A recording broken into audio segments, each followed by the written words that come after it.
On this episode of Spirit Talk, we read some of your personal stories. Amber Barbie said, my dog Savannah got out one night and was hit by a drunk driver, and my cousin found her.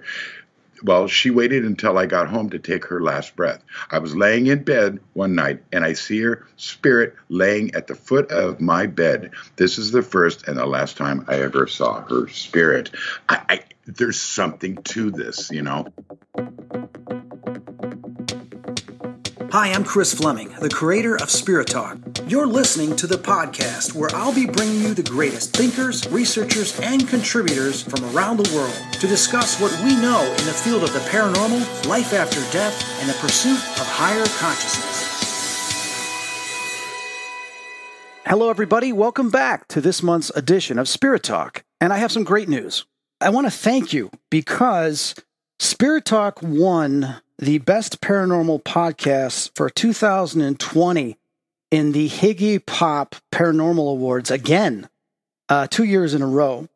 And this is a UK Paranormal Award where they do for Best Series, Best Paranormal Investigator, Best Documentary. And we were nominated, Spirit Talk was nominated for Best Paranormal Podcast, and we won the gold. So 2 years in a row. So I want to thank all the listeners that voted and everybody that's been tuning in for the past 15 years and a lot of the newbies in helping grow this podcast. For me, it's very exciting putting in all the work and effort into this each and every month. And I know I'm not always on time sometimes, but I do get the podcast out. So I want to thank you guys. I'm going to do even more this year in trying to improve the podcast so it's more enjoyable for you guys. So I appreciate all the listeners. But this episode here is special. And, you know, I've talked about before that we're all connected in the universe. The question comes up a lot. What about pets? And that's what we're going to talk about this episode. What happens when an animal, a pet, dies? Do they go to heaven? Do they have souls? Now, I've spoken about this before over the years on Spirit Talk and what I've titled as Pet Soul Stories, sharing my belief, personal supernatural experiences during my own pet's transitions, and a couple interactions after they passed. So there's things that have stuck out with me and validated to me personally, undeniably, that pets do have souls and they do exist even after the death of their body. They can make contact. They do hear us, just like spirits, just like ghosts, and even like our own souls do when we pass on to the afterlife. So let's do another Pets Soul Stories episode. But this episode is going to be different. Over the years, I have commented my condolences on many posts on Facebook, Twitter, and stuff like that with either a care, a comment, a heart, an emotional like, paying my respect and my emotion towards other people's loss of their pet. Now, not long ago, I was on Facebook and I saw Scott Gruenwald's post about the passing of his dog. This one hit me differently. I felt more emotion towards this one because I've met Scott before. I know how funny he is and passionate he is about what he does. And I could see in his post, with even just the little words that he left, I could feel that loss. I saw a few other people also post their loss with a pet as well on Facebook, Twitter, even on Instagram. Because of this, I felt it was time to do another Pet Soul Stories. Now, a little over a week or two ago, I posted on Twitter and Facebook a poll asking, do you believe pets go to heaven? It's either yes or no or unsure. 91.3% said yes. 2.8% said no, and 6% were unsure. This was from 720 votes. Now, it's evident that people have a strong belief that there is an afterlife for pets. I then posted on Facebook and Twitter asking people to share their stories if they had an encounter with their pet after the pet passed away. I want to state, my heart goes out to each and every one of you that have lost a pet or pets over the years.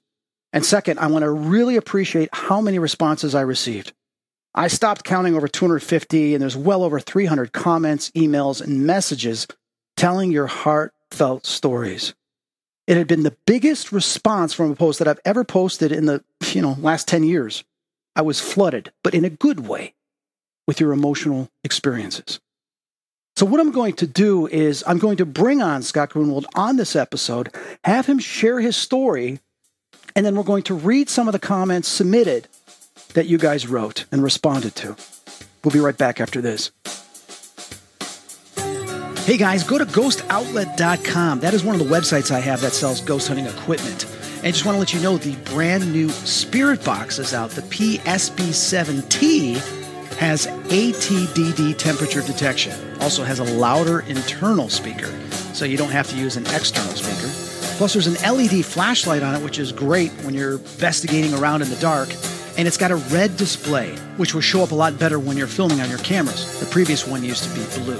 So check out the new SB7 on ghostoutlet.com. All right, guys, let's bring on Scott. For those of you who don't know, Scott has been in the paranormal community for many years. He's investigated on Ghost Adventures, Paranormal Challenge, and was on Paranormal Paparazzi. He has an amazing sense of humor, and I know this firsthand because I've had some great laughs with him. And during the times that we've hung out, he's always seeing the good in people and carries a positive mental attitude. You know, he'll walk into a party and he just brings light and humor and lights up around everybody. And occasionally he whips out his ukulele guitar and he creates some cheerful tunes right there on the spot. I mean, this guy is a good soul. So, Scott, I want to thank you for coming on to Spirit Talk. Thank you very much, Chris, for having me. It's this is an important one. This is something really exciting because we've all thought about it. You know, for years.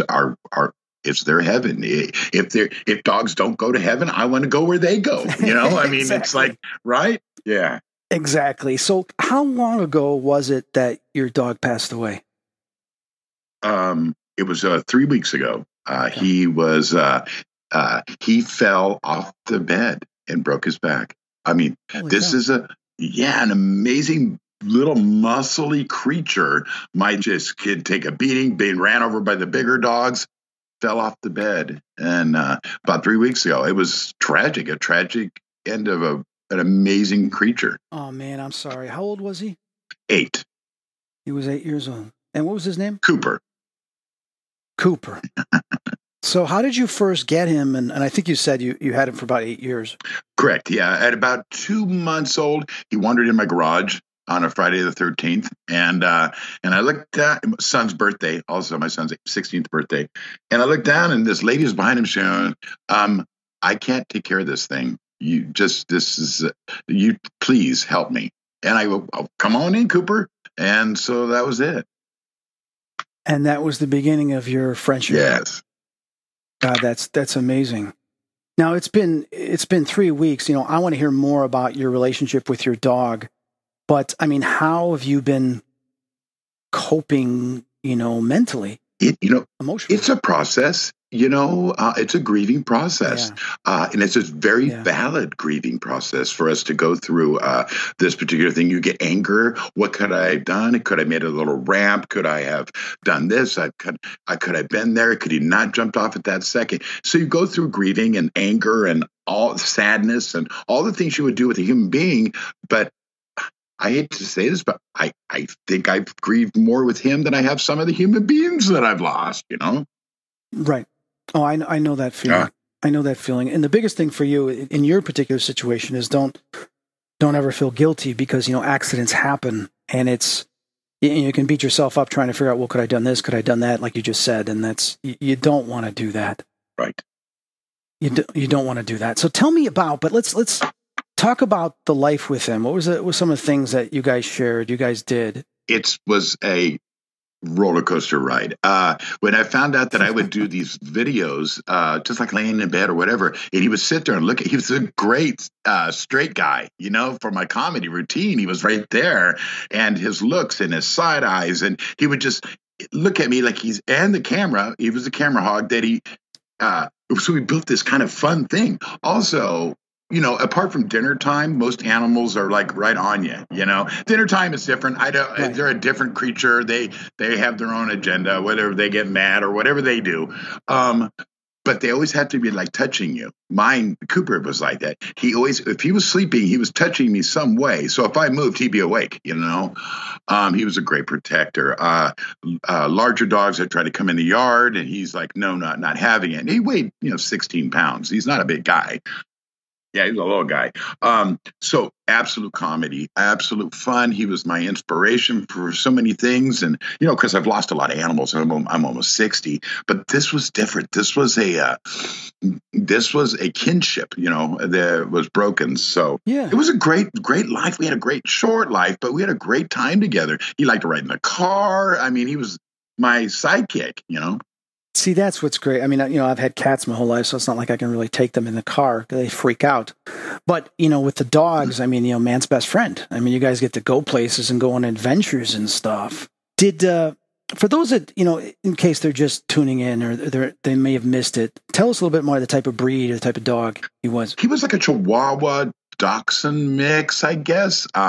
Okay. When he arrived, he had a scarring on his back and on the top of his head. I think he was either beat or hit by a car or something when he came into my life. Jeez. I know. And his teeth were all broken up. And I think that might have been just how his grill was, because he had this most amazing crooked, twisted grin. It was just the most adorable thing.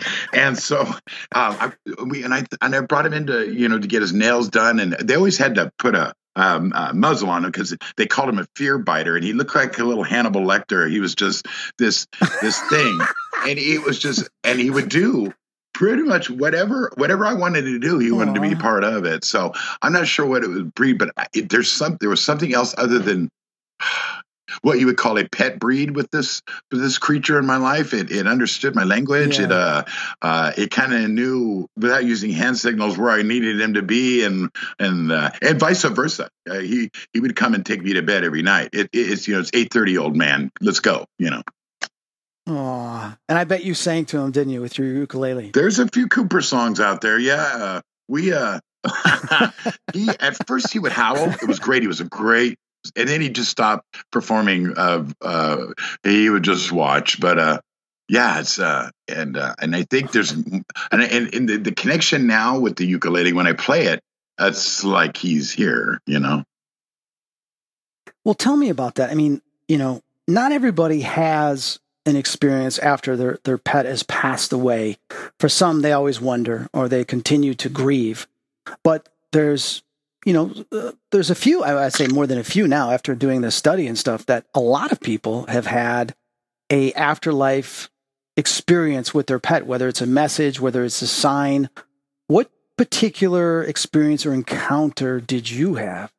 Well, it's a trip because, Chris, we've both been in the paranormal for quite some time. And they say the Holy Grail is an apparition, to see a person. And that's and it's very rare, as well as ghosts are too. And you know that, as I do.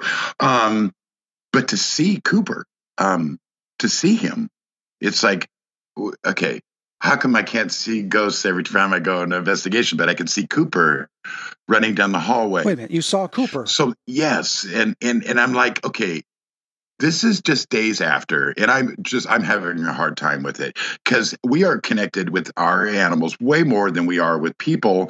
I mean, you never jump on your bed and scream, cry into your pillow for something in front of another human being, but your cats and your dogs, they all feel these things. So we have this bond that's more spiritual and emotional and all this. So that's the only way, because I'm messing with my head because I'm drinking my coffee like I've done for years at the counter, and he sits right there and looks at me. And so 3 days later, I'm drinking my coffee, and just over the edge of my cup, I see him sitting there, and of course he's gone. And right. I'm thinking, is it the brain? Am I just manifesting this so I can grieve better? And a week later, all the dogs run down the hallway when my daughter goes to do whatever they follow her like crazy. And there goes the one dog, there goes the third dog, and then there goes Cooper. And I'm like, I see him with my own eyes.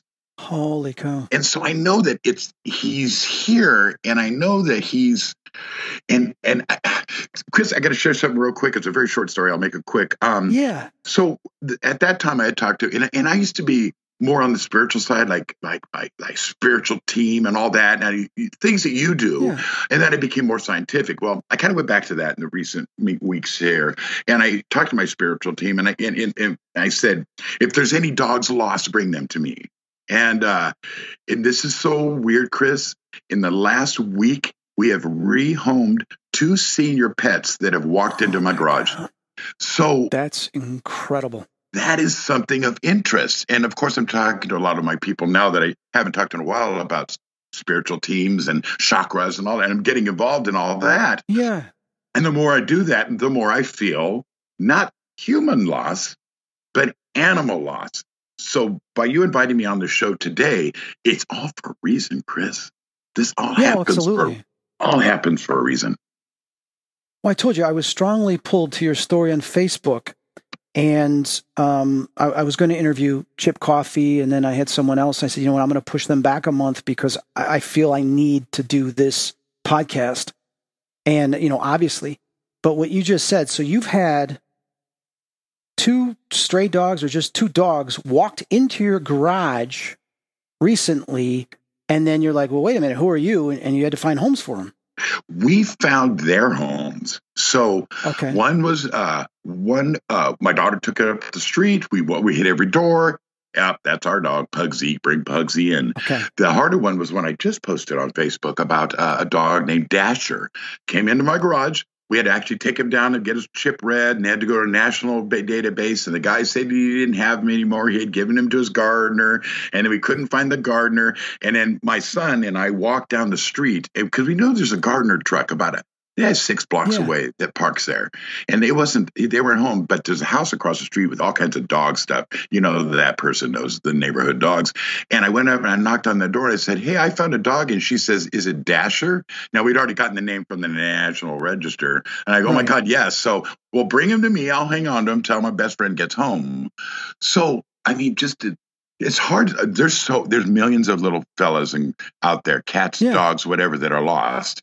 To have this, not easy, but just to happen by just something guiding me down the street to knock on a door. There's something bigger. Exactly. There's something going on bigger than both of us. And think about it this way. You had Cooper come into your life. He walked through your garage. Okay. That was the entranceway into your life. A huge metaphor. But it was actually what occurred. He passes away. You have this grieving process you're going through. So the universe says, hey, we've got a couple lost dogs, that have disappeared or they're missing, even temporarily, whatever it is. The universe could be saying, or your dog could be saying, hey, come to this garage. Scott's going to help you. He's going to help you. And then all of a sudden you welcome in the metaphor becomes a reality of a gateway into your life to not only have you give love back to other owners, but also a healing process. It's it's just really blows my mind, Chris. That is so cool. It's so, and then now I'm like, okay, are they going to come in by the thousands? Am I going to be able to handle the workload here? But I think, I wish that dogs could read. Could I put a sign in front of my house, safe place for dogs and or cats or any raccoons, whatever. I think, and like I said, I think this all happens for a reason. And then actually being on Spirit Talk, this is actually helping me with closure of all this. This wrapping up in like a burrito of all these emotions and everything of. And I thank you, Chris, for inviting me on here, because when you said let's do this, I was like, okay, am I going to cry? And then for some reason we couldn't do it that day. We couldn't do it that. I was tearing up seeing your pictures and your thing on Facebook. And I was like, you know what? I can relate. I got to have Scott on because, I want you to heal. I've been there. I know when my cat Squirt died, that was the hardest thing I had been through. And he came through during a channel session. He says, Chris, you can love me through another. And they says, you can love us through another. I said, what do you mean through another? And now I understand what that means. But it's like they're all connected. So it's like they will communicate to you through others, as well as sometimes they do come back and are reincarnated as well. So, and we'll get into that in a second. But it's great to hear the fact that you, even though Cooper's not physically in your life, his memory, his love is, you've seen his spirit, but also these other dogs are in a way reaching out to you for help. And by you helping, it adds to the healing. I believe if you can't be with the ones you love, honey, love the ones you're with. Love the one you're with. Yeah, exactly. Scott, I had sent you a list of a lot of the people that have submitted. I mean, like I said, I chose some of the best ones, and still even that's 24 pages with all of them. So I had sent you a list a few days ago to go through and figure out which ones you liked. So the listeners right now, what Scott and I are going to do for you, and for those that submitted that, is we're going to read some of these stories to you. We're going to take turns doing that so you can hear what other people have gone through and what they've experienced miraculously with their own pets. So if we look at, Scott, we look at the PDF I sent you, what was the first one that struck you? Marie Ann, I think. Marie. Okay. It's the one that says, "Good evening, Chris." Shall I read it? Yeah, go ahead. Okay. As for my experiences with my deceased pet visiting, my cat 1 month short of 19 years. And that's another thing. They look how long the animals are loved. Yeah. And they live 19 years, passed away. She was a purebred Siamese. I had to put her down because she was extremely ill from old age. The night she passed away, I went to lay down on my bed when suddenly I heard her jump up on the toilet and then up on the counter and then onto the sink like our pets do. And then right next to my bed. That's where she used to go every night or every day because I always kept her a bowl of water next to the sink so I could change the water all the time. And, Chris, this story is not uncommon, especially with cats. Yeah. People are feeling them, climbing up on the beds, rubbing up against them, because I think cats love different. Right. And so that one really struck out to me. And there's some more in here that resemble that story. Yeah, I'm looking at the one after that. Louise Ann Smalden says, when I was about 7, my cat So-So passed away due to being poisoned. Well, for as long as I can remember, he used to lay under my bed and swallow my fingers or swat at my fingers when I woke up as a morning greeting. The day after he died, I automatically put my fingers down for our usual routine and felt a swat against my fingers. I looked under there, but our other cat was nowhere in sight. He was downstairs sleeping. So it was that she still had that interaction even after the cat was gone. And Laura Redmond, you know what the thing is, you sent me all these names of these people. Yeah. And here's another thing. They're in this circle. Right. They're in this process of mine because I recognize so many names here. Oh, that's great. Laura, Redmond, Amy, Gretchen. I mean, these are friends of mine on Facebook. Read to know that we're all Laura. Like-minded. Yeah, read Laura's because I know her too. This is Laura Redmond. She had my cat died in 2009. He was 20 years old. We chose to have him put down because he was terribly arthritic, deaf, and had dementia, all diagnosed from his long-time vet. During his last year of life, I had a house fire. He was safe, and we moved into a temporary home for 6 months. He seemed to adjust just fine during these months. Upon returning to our rebuilt home, he declined quickly. When we moved back into our home, he never left his cat carrier except to potty and to eat. I cried constantly with his head and his front paws in the carrier. I knew something was wrong. His vet came and said he was a bag of bones, deaf, and had dementia. He was clearly suffering. We prepared a comfy box, casket, /casket, and put him down every night for 2 years. 2 years, Chris. Wow. Every night for 2 years, I felt him crawl into bed with me like he always did. Those times became fewer and far between. I still feel him every now and then crawling into a spot on my bed. He's buried in my yard, and he had a nice tribute from my family. And that's it. This is, like I said, not uncommon, especially with cats. Yeah, there's similarities with a lot of these stories. We all grieve differently, and I think they help us. I mean, I think that they can reach out to us a lot easier than some of our human loss. Yeah, the bond that we get with animals is different than with some of our family and friends because those pets are always around us. Plus, they rely on us taking care of them, feeding them, grooming them, etc. And, people thinking like, well, we hear a lot of stories about cats and dogs, and we got more stories we're going to share here. But what's amazing is some people submitted stories with their hamsters, their gerbils, their birds, and also their horses. Michael Acosta says this. He goes, I once lived in a house with a roommate. It didn't have any central heat and air. It was bad. I had to use an AC unit in the window and a heater in the winter. Anyways, I had 2 gerbils, and my roommate had went into the attic studio apartment where I lived, and for some reason beyond me, he turned the air conditioning off.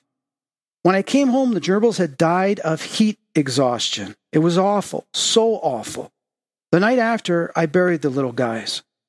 I opened my closet door and saw 2 little gerbils run out at my feet and disappear. It was wild. I would have never thought in a million years I'd see the spirits of 2 little rodents. They were cool little pets and super sweet. So even his gerbils appeared, the little spirits appeared after they had passed away. Tragic. Oh my God, what a horrible, tragic ending for them. But for them to come back and say, hey, check it out. We're here. And that's, we can't say it's just dogs and cats and people that have reptiles. I mean, people that have spiders, some people do spiders, they all feel that. Matt Poon, and I'm going to destroy this, and I'm sorry, Fletcher. We said we had our Jack Russell Cookie for 14 years. When she passed, we wanted to wait a year, but the kids and I heard footsteps clearly every day and night for a solid month until we went to adopt another shelter pup. There it is. There, maybe that her Jack Russell, or maybe Cookie was like saying, get another one and you're going to be fine. Because kids are involved. Kids feel like, oh my God, Cookie's gone. Where's Cookie? There's no sliding the dinner under the table to somebody, right? And so, not that Mapoon is a bad cook. I didn't want to say that, but there's a lot of these moments where people feel they're animals, and fortunately, we get to see them. I mean, sometimes I've heard people say, I saw my brother sit down at the edge of my bed the night of his funeral. That's just that's huge. That's way beyond my comprehension. Yeah, the morning that my dad died, I saw him that afternoon. All the way at the very end of the hospital wing, he appeared as me, the pastor, my stepdad, and my best friend were walking into the emergency room to go see his body. And I'm looking at this man at the end of the hallway. I go, who is this guy? He's just standing there staring at us. I'm like, oh my God, that's my dad when he was 30 years old.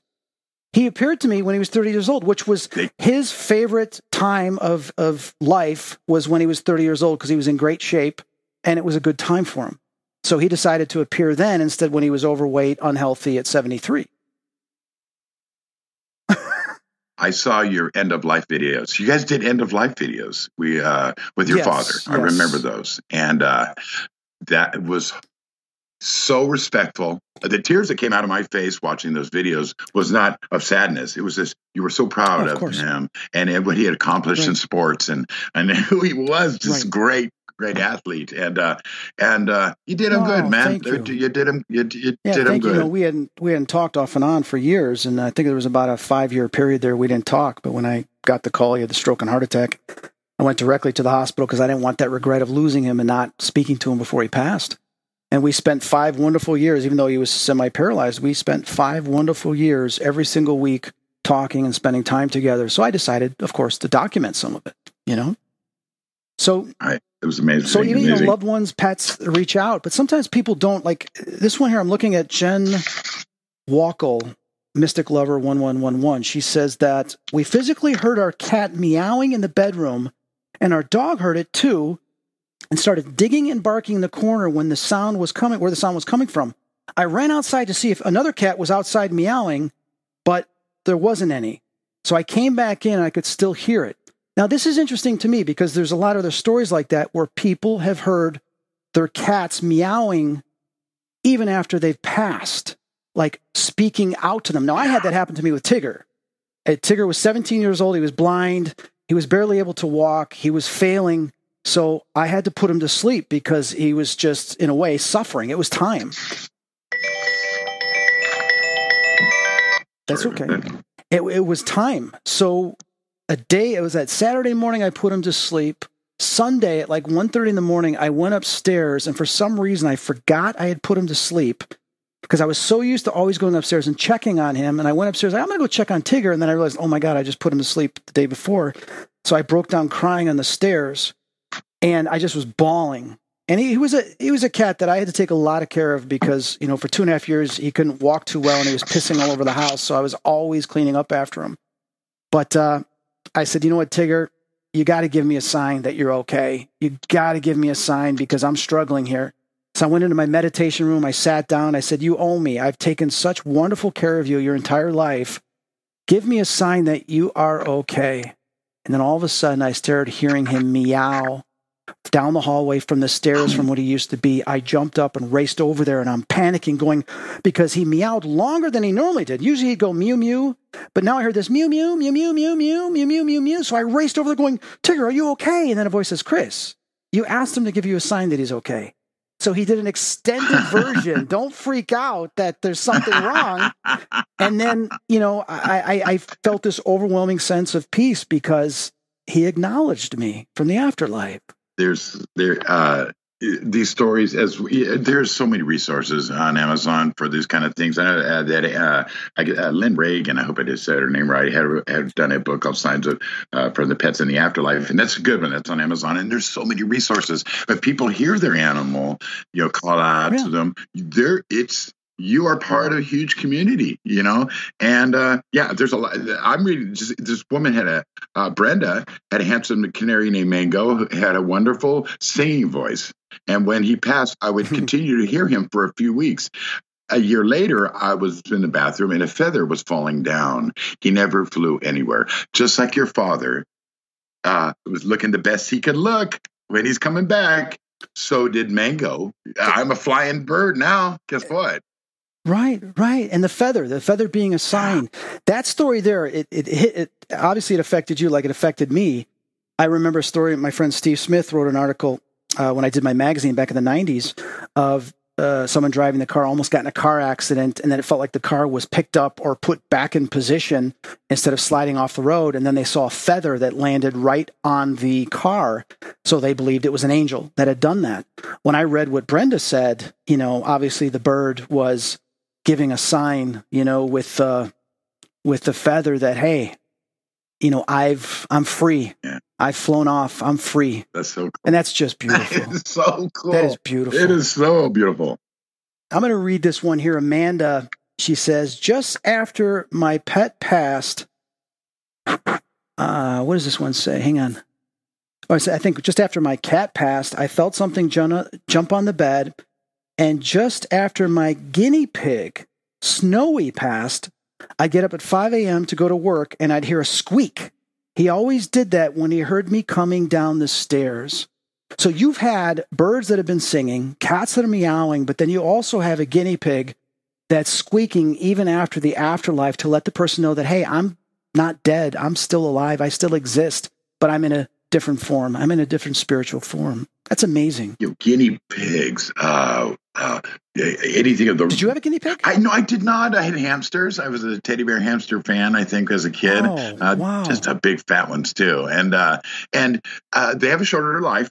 They did. And then as dogs and cats and other. But that life is... we figure we go up to 90 years old, 72 if we're lucky. We live a full life, and when they live a life that's brief, that's still a full life for them, and so, because I've had a few hamsters that I just loved. Milo, we had a hamster that actually escaped, and then 3 months later came out in the kitchen and said, hey, and he's all skinny. We go, oh my God, what's that? And my sister goes, that's Milo. It had been living in the walls. We thought it had gone. Right. Oh my goodness. So, we fattened him up a little bit. He lived another year or so, but it was like the oldest hamster we had. And it was, my dad would drink coffee with it. He would give it a cap full of coffee every morning. The thing would come out and, I hate this thing. Oh, this dirty, stinky thing. But we go out in the morning and there's Dad giving him his cup of coffee. So, we all connect as family members. And it's kind of unusual to see how they'll find their person, a cat or dog or something. Yeah. And if you live in a large family, they have their person, even though they manipulate the heck out of us for treats or whatever from all the different family members. But they have that one person. And I think that one person is the lucky one that gets to see them or perhaps even record them, in the afterlife, if we're even doing that now, if we're starting to investigate pets. I don't know if we're doing that. Well, in the past, in some cases, caught a cat running down a hallway. We've heard it run. We've caught a dog speaking to us from the afterlife on EVPs, stuff like that. So it does happen. You know, it's interesting here. Penny, the Cat's Meow 28 from Twitter, she says, when my cat Muffin passed away, I was holding her. I saw a white cloud leave her body and go upwards. When my dog Fred passed, I heard him barking, but the sound was above in the sky. I still sometimes see my dog Farah sniffing the roses, her favorite thing. So this person's got 3 pets that have given her signs. One, she's seen the mist, like the soul that's come out of the body, which I felt that when I was holding Tigger. I felt it go through my arms when I was at the vet and they put it to sleep. Same thing with my mom's cat, Sylvester. I felt Sylvester go through my arms and I felt this and heard this consciousness in my head. Thank you, Chris. I go now. And the crazy thing about that, Scott, was I look up at the vet and I'm like, holy cow, the cat just passed through me and spoke to me consciously, but it was like a regular intelligence like you or I. It wasn't an animal type intelligence. It was a consciousness no different than you or I.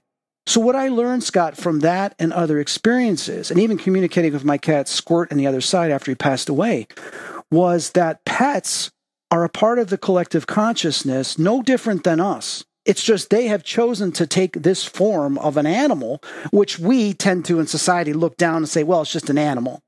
But it's not. It's a consciousness that comes directly from the Creator, and the Creator wants to have experiences in this realm, which we also call the absolute, and those that have listened to my podcast on the Gateway understand this, which the military calls it the absolute, is this higher intelligence, this Creator, this God that our religions have chosen to call, but this infinite intelligence has said, I want to experience all things. I want to know what I am. So it went and created humans, pets, plants, all these types of things to experience itself in many different shapes or forms.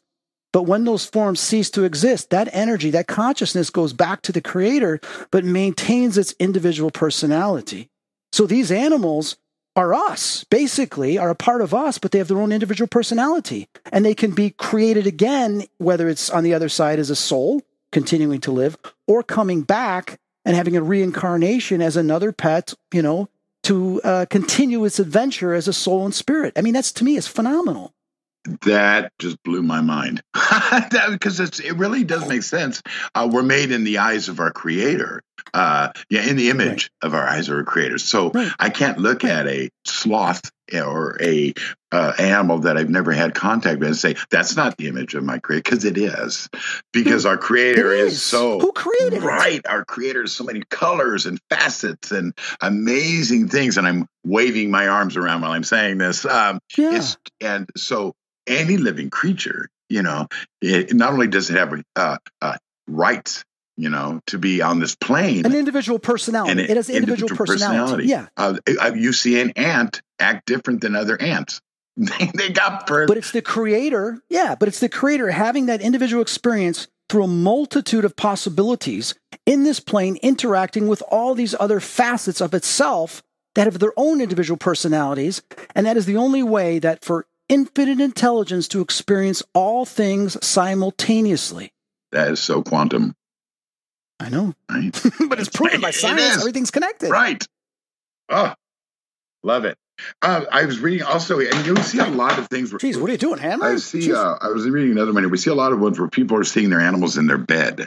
And that's where we're unconscious for 8 hours. What happens when we're in bed with our animal and they're sleeping and we're sleeping? Are we sharing a subconscious? Is there some sort of link there? Possible. Because I know that I have a teddy bear now because I don't have Cooper. And one day I'll get another dog. But right now I'm a grown man with a teddy bear in my bed. Right. I have to have something like that for me. Understood. I think maybe, and so it's this girl that said my dog Savannah got out one night. That is Amber Barbie said my dog Savannah got out one night and was hit by a drunk driver, and my cousin found her. Well, she waited until I got home to take her last breath. I was laying in bed one night and I see her spirit laying at the foot of my bed. This is the first and the last time I ever saw her spirit. There's something to this, and Yes, and the more we talk about it, the more we make ourselves aware, as well as our people around us, our friends and stuff. This is huge, and it's huge in a community way. It's huge in a spiritual way, but it's also a very personal thing. So I find all these stories are amazing. Yes, they are. I'm glad we have this chance to share them. Like what they've stated here in some of their comments and their discussions. I remember the very first cat I had, Tiger. I mean, he was the most incredible cat. All my friends loved him. He lived about 20 years, and we had to put him to sleep, and I was devastated. And I remember the day after I put him to sleep, my dad says, "Well, are you over him yet?" I said, well, "How could you say that?" I'm like, "Dad, just..." And I was so upset my dad said that. But I had wondered because, we had ghosts in the house. Was I going to see Tiger again? And I remember throughout the week, I woke up feeling Tiger at the edge of my bed, laying down on my legs. And I jumped up going, "Tiger!" And I went to grab him and wasn't there. And then I started crying. I'm like, "Tiger, please." And Tiger used to always butt my head. And then the one night I was laying there, I woke up with something butting my head. And then I thought, Scott, I saw this black shadow, which looked like Tiger. So I went to hold him and I just started crying, and then it just vanished. And then I didn't see him or experience him again. But it was, I guess, that brief moment to let me know that, hey, I go now. I leave. Is it when we're kids? Because they say that children see things more, paranormally speaking, they're more aware of things than that. I don't think that pertains to pets and humans in the afterlife. I think that we're all, because Cooper made me feel like a kid. I don't know, but I know that I never had my mom come and see me, but Cooper's there, so. And maybe it's my mom talking to Cooper. Maybe they're all, and they say when we get to heaven, they're all going to be there. I'm going to have quite a group. I'm going to have quite a group. Yes. With Tiger, Fluffy, Kit Kat, Squirt, Tigger, Peanut. They're all going to be there. Scott, I've got the Tree of Life. I already, when I had my Janis Joplin experience on the other side, and she turned to me and I said, "So this is heaven?" She goes, "No, this is my heaven." She paused and she says, "Yours will be even more beautiful." And I didn't understand at the time, and now I do. Is I'm creating my heaven as I go through the days of my life here, envisioning what it's going to be. There's this beautiful mountain, and at the top of the mountain, a mountain looking down in a valley where there's beautiful greenery and streams and stuff and wildlife. There's this giant, beautiful, wide, Gothic-type tree, and all my pets are there, as well as there's lions, tigers, giraffes, and all this other stuff that I've seen over the years that I've had compassion or empathy to that have died in some shape or fashion.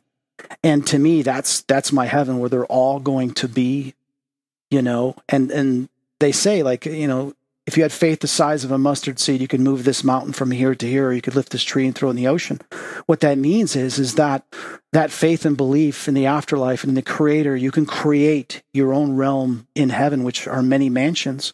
And for me, that is my heaven, is being there with them and having that peace and that love in a beautiful, Eden, Garden of Eden type place. The Rainbow Bridge. That's my Rainbow Bridge. I kind of picture my animals because I knew Cooper didn't like other animals, so I don't know how they're going to get along up there, but I feel feeling it's going to be okay because Cooper wouldn't let anybody or person or ant near me. So, he was very protective of me. But yeah, he was 10 foot tall and bulletproof. So, yeah, my heaven, I think, is they're all sitting at a big table for some reason. I'm kind of picturing that. And it's so weird that you say Janis Joplin because I just bought this print of Janis Joplin yesterday. Oh God, everything just. Oh, did you really? Yeah, isn't it weird that you mentioned that? And it's an old Fillmore. Just popped into my head, and I said, "I got to tell him." Yeah, I bought it yesterday. It's a Janis Joplin Fillmore West thing. So yeah, so I know that it, like I said earlier, if dogs don't go to heaven, I'm going to go to where they go, kind of thing. But exactly, like Janis said to you, this is my heaven. Yours will be more beautiful. That's just insanely awesome, man. That is just speechless.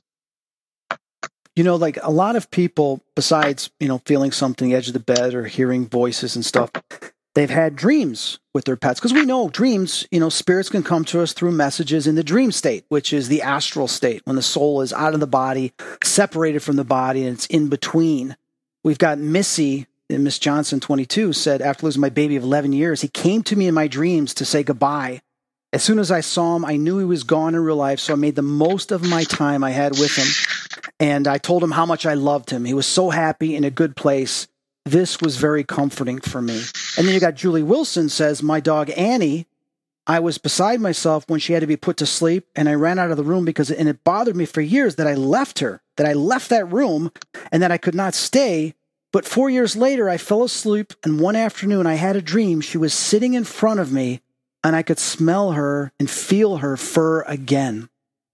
So it's like, sometimes it takes a while for us to have that connection, and it could be in the dream state or in a very relaxed state that they finally show themselves to us. And the token mouse, she had written, this is a person that didn't even belong. The pet and her had no connection. It said my cousin's cat, her cousin's cat. When I had passed away, when I stayed at my aunt's house, I stayed in my cousin's old room, and her long deceased cat came and stayed on the bed for a while with me, then hopped off and walked out the door. My aunt had no cats at the time when this happened, so I described the cat, and she showed me a picture of my cousin's cat. It was the same cat, brownish tabby, with 4 white paws and a white chest. No, I never saw this cat while I was alive. Maybe. Wow. Yeah, that's crazy, huh? Good. A lot of people with a lot of cat stories. A lot of cats. We have a cat, Sassy. She's 18. And she pretty much runs the roost around here. She's older than all the dogs and everything, so she kind of makes all the rules. Sometimes you'll get messages. We heard the voices. We had the dreams. What is this? CJSCICHLK32. So I don't know the person's name. Says, my other dog, after him, her name was Nellie Rose. She used to pick vegetables from the garden and put them in front of my bedroom window. A few months after she passed, I found vegetables at the window. Her way of saying she's still here. I mean, right? and I look at these people, and I know they're listening and they're smiling because I wish we could read all of these, man. But William Stein Jr. says, when I was little, when my little Willie, oh, I love that name, passed away. I think it was earlier that day or the next day, I could smell the odor he had. Now, we all, like Cooper, horrible breath. Really? Yeah. So when he laid, so I could smell his odor when he had laid us in the bed of sleep. It was like he was right next to me. Now, this is after he's passed. The odor was so strong. Now, I sometimes see a dark shadow across the room, his size. I think these people are blessed, Chris, with with these things. And if you haven't experienced this, maybe we just aren't listening or looking carefully, because I think all of them, no footprint is so tiny that it doesn't make an imprint on this earth. Oh, that's a great saying. Where's that come from? I don't know. I think either I made it up years ago or I read it up. It's probably something out of Alcoholics Anonymous. I have no idea. I don't know. Well, you said earlier, we talked briefly about children. How, is it just children that sometimes have these experiences? Animals, of course, are very close, and they do make us feel like a child because we have that innocence and we love and we get attached to animals. Sue Hodge writes here, my daughter was only 4 when a rough collie died suddenly of a massive heart attack at 8 years old. He was always by her side when he was alive. He collapsed and died quickly and unexpectedly at 10:30 at night. The next morning, I was working up the courage to tell her that her best friend had gone. At 10:30 in the morning, I came through from the kitchen to see her standing on the patio with her arms around nothing. Then she waved and says, bye, Kai Kai. Turned to me and said, Kai is gone now. It makes me cry thinking about it. After that, now and again, we'd be on a walk and she would point and say, Kai. I like to think he came to reassure her that although he wouldn't always be there physically anymore, he'd always be by her side. Children sometimes still see these pets even when they're gone, but the adults, we don't see it.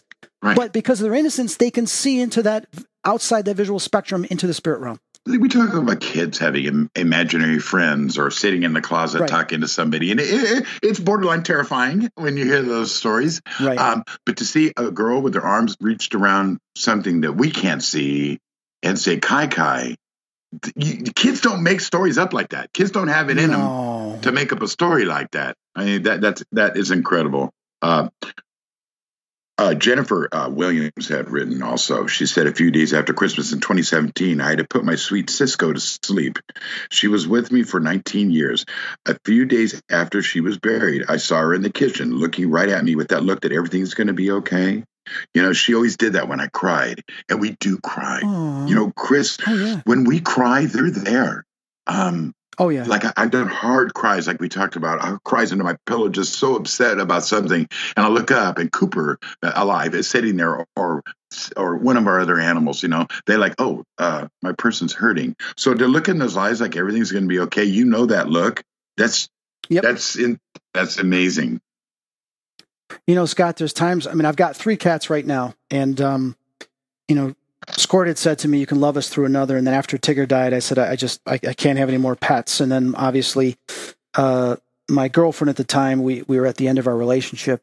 She was always feeding stray cats in Vegas. And she says, you need to take one of these cats because the association is going to round them all up, put them in the shelter. And in the Vegas shelter, it's a 24-hour kill shelter.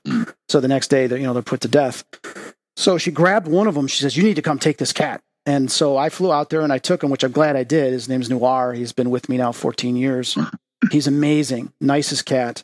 But I'll sit there and look at him, and I'll look right into his eyes, into his soul, and he'll just look at me. And I'll just say, I love you so much. And when I look into his eyes, I'll say, I love you just like I'm loving the Creator. And I say, thank you for choosing me, and obviously for my soul choosing you to have this existence together. And that's just something that's special. And it's the same way with the other 2 cats. I mean, I will look into their eyes and just stare at them because I realize that they are part of the Creator. They come, their soul and their spirit, and that we're here to interact in that companionship, and to share the experience. I have water bowls from Cooper. I can't get rid of them. Don't get rid of them. No. I will put a plant in there or something, and maybe Cooper will attack because God knows he peed on all our plants, so maybe he'd like that. He was. Well, I'll tell you, Scott. He was what? No, go ahead. No. Tell me, he was what? No, he peed all over everything. He was horrible. Dude, he would pee. That's on what Tigger did. No, I mean the sliding doors open. He'd pee on the drapes before he went outside. It's like, what are you doing? And then it's like, oh God, I used to get so mad, but whatever. I think he was telling me something. I don't think it was like I have to go to the bathroom. It was like, you did something and I'm upset. I had all my pets have been cremated, and I have all of them in little canisters in my meditation room. And I have in my will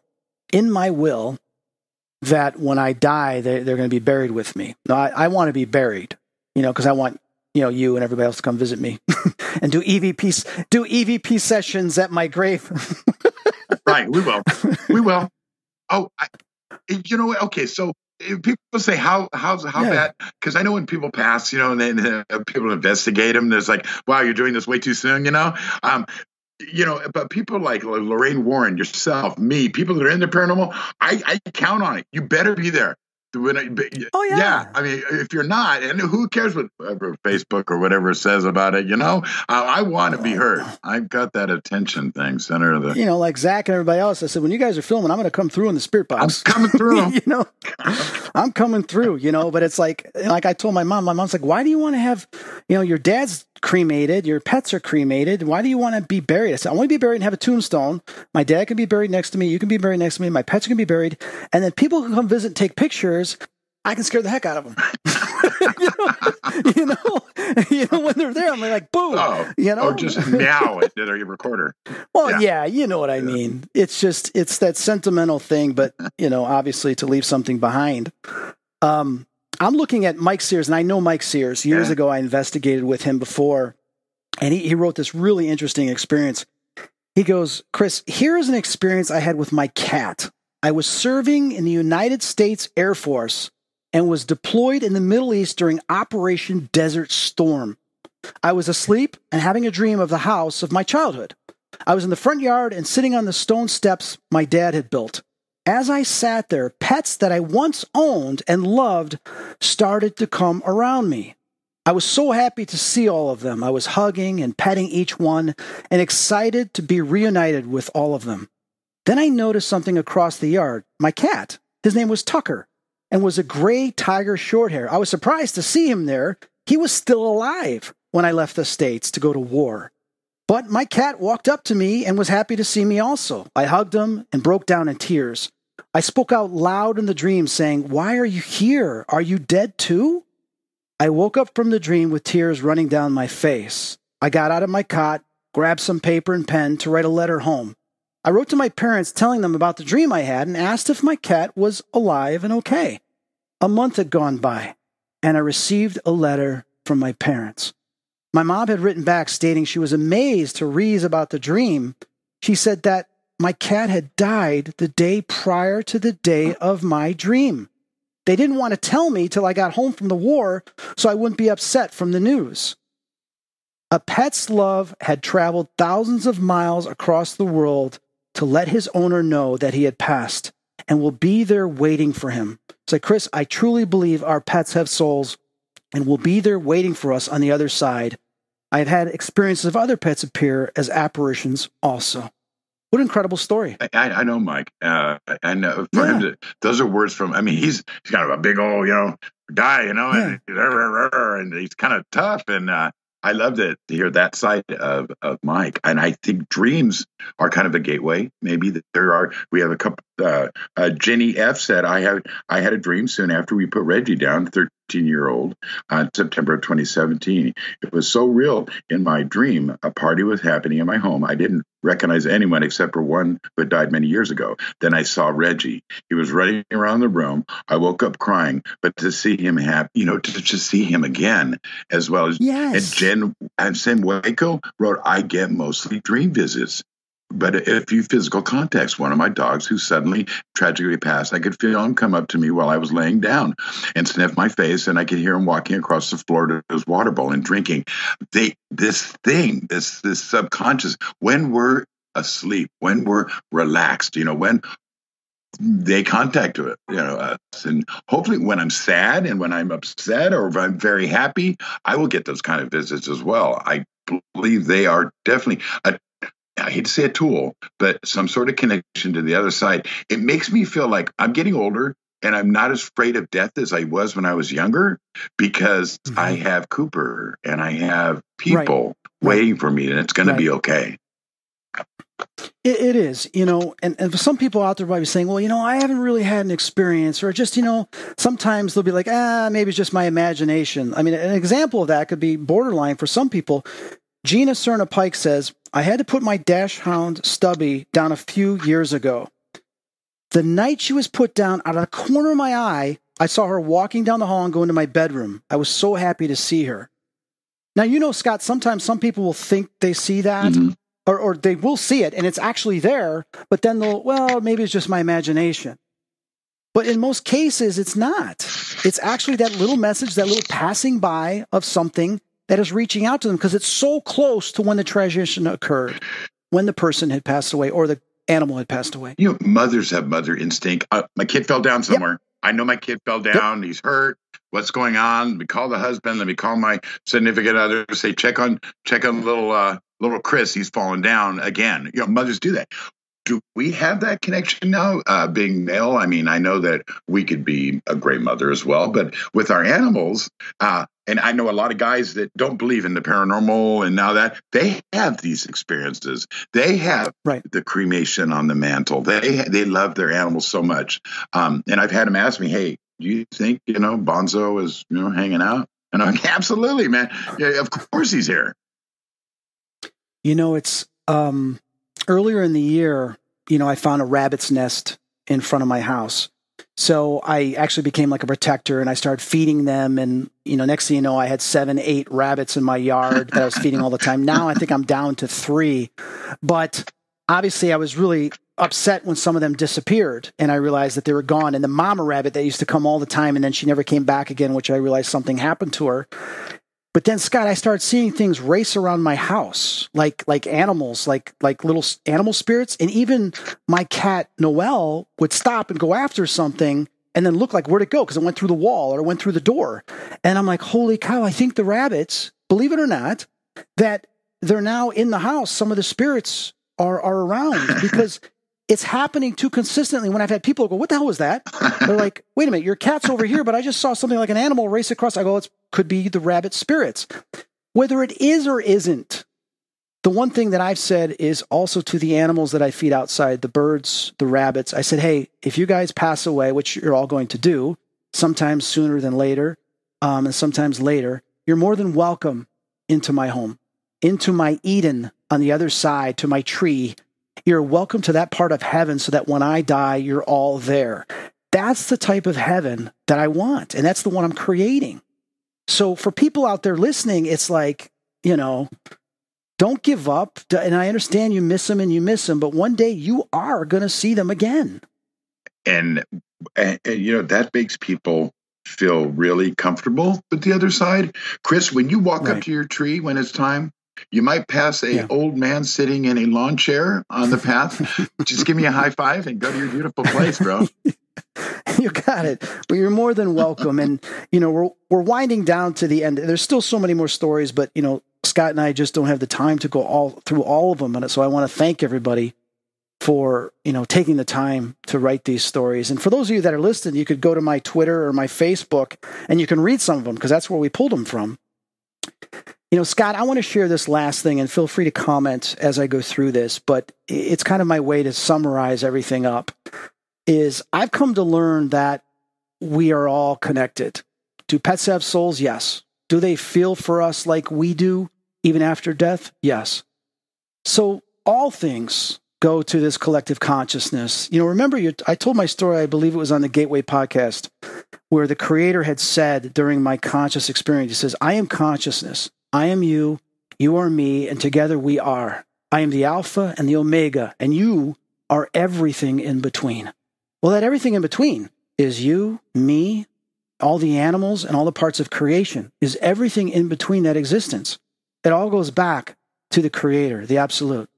So what I've learned, and I would bet my life and soul on this, is that when it comes down to Earth and all creation and pets, they too are an extension of the Creator, a self-expression with its own free will to create a journey and adventure and interact with others, such as us, and bring their own newfound individual experience to the collective, allowing the Creator to know the meaning and experience of I am in alternate ways, not just through us and our eyes, but also through theirs.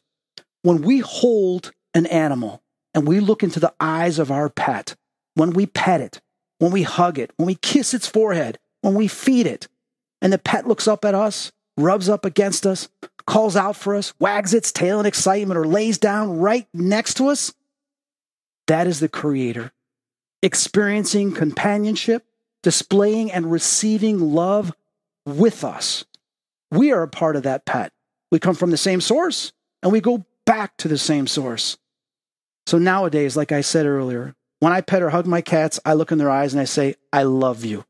And I mean it in two ways. I'm telling the Creator I love you, as well as the individual personality of this pet that I love you. And here's the interesting thing. Since we all come from the same place, our pet is a reflection of that creation, a reflection of us. So I'm saying it's to its soul and my soul, I love you for being here together to express the gratitude through this companionship. Thank you for being here with me. Thank you for choosing me and bringing joy and love to my life, our life. Now, this interaction that we have with our pets, whether it's short-term or long-term, is a lesson not only for us, but also the Creator to learn and have a new experience. I can't say this enough. As well as that this consciousness is being inside our pet to take part as well. Now, angels and spirit guides also take part in this interaction. They help bring us together with these pets, such as, Scott, you had those dogs walk in there. The universe is doing that to not only heal you, but also to help those pets get back home.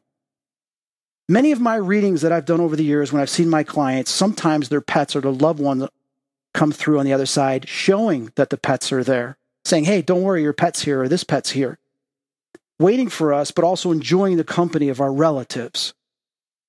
These souls have stated on numerous occasions, you can love again. You can love this pet again through another. I finally now understand this. Since we're all connected, we're all loving the collective. But our souls, these souls of these pets do sometimes come back. And they do interact with us in this same life, like a reincarnation. They've said, you can love us through another. Why is this? Why would this even happen? Because they want us to continue to love and continue to be loved, to recognize our significance for being here on this plane of existence. And the only way we can do that and experience that is through another and through each other. This continuous act of giving and sharing. So I say this to you. If you still have any pets, when you hold, love, and feed your pet, you're having a physical interaction and you're having an encounter. This is the Creator staring right back at you. Your pet is an extension not only of the Creator, but it's also an extension of you. And you're having that experience. So please remember that. Today, I want to thank my pets for choosing me. I want to thank my angels and my guides for bringing those pets in my life. And you should do the same. And be grateful to the Creator and everything else that has allowed you to have that experience. And sometimes you've saved those pets from a terrible fate or an abused person that didn't understand the connection or the collective. But yet you chose to step in to give it something that pet craved. As we know, cats, dogs, and other animals, all they really want to do is be loved.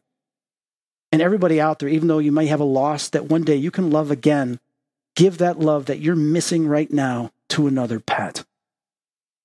Scott, I want to thank you for coming on this show, telling your stories, and joining us today to share everybody else's stories. Is there any final words you have for the listeners? All rivers lead to the same ocean. I believe that. An old man told me that when I questioned my spirituality and my religion, and I was on this path to find out, am I a Buddhist? Am I Jewish? What am I? And he told me, son, all rivers lead to the same ocean. Beautiful and well said.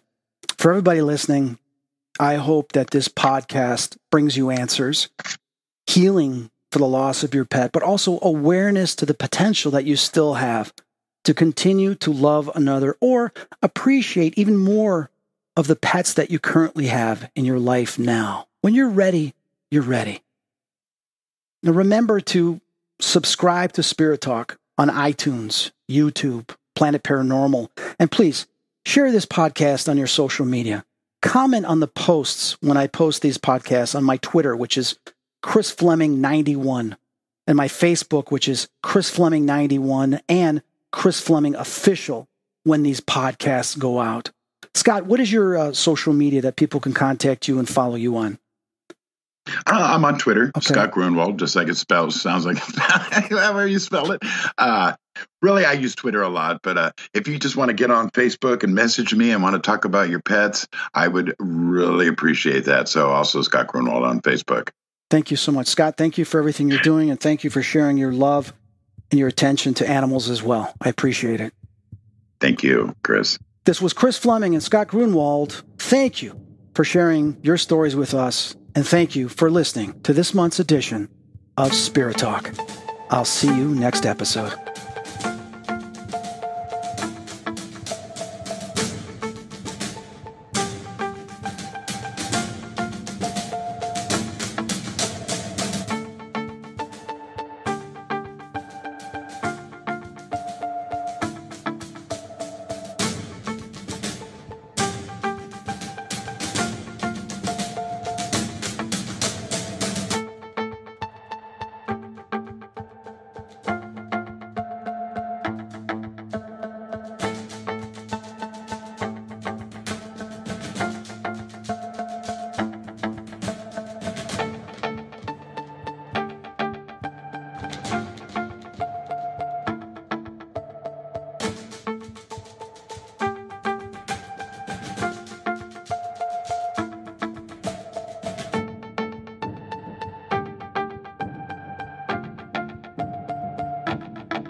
If you are still tuning in, I noticed during the editing stage of this, there was some interesting anomalies at the beginning and then also at the very end of the interview with Scott.